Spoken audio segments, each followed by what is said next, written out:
Now that you understand how the ECG readout in an individual lead is generated, we need to make sure that you are familiar with the nomenclature of this readout.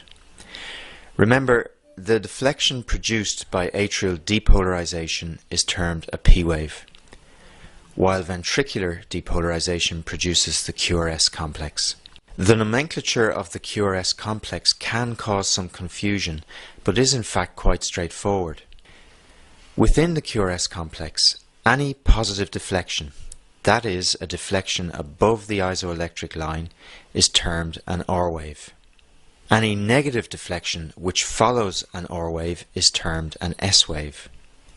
However, if the first deflection of the QRS complex is negative, this deflection is termed a Q wave. This is important. A Q wave can only exist if and only if the first deflection of the QRS complex is negative. A negative deflection following a positive deflection, no matter how small that positive deflection may be, is an S wave.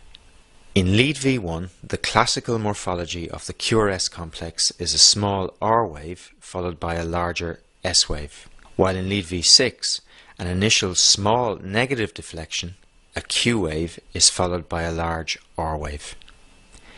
In the example shown here, there is no S wave present in lead V6, although a small S wave is seen in this lead in many normal ECGs.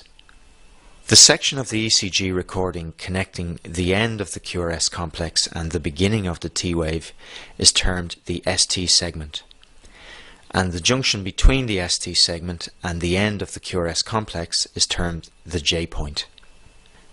As all of the ventricular muscle mass is depolarized at this time, there is no flow of current through the heart, and the J point and the ST segment should therefore lie on the isoelectric line.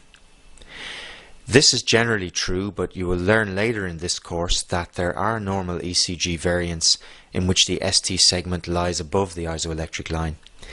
This becomes very important when we go on to try and identify patients with myocardial infarctions, but that's for later.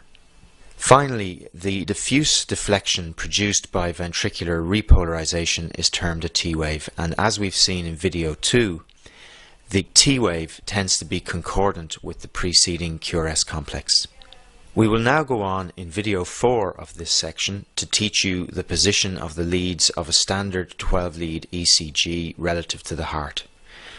Knowledge of these positions will allow you to understand the morphology of the ECG readout and will pay dividends in clinical practice.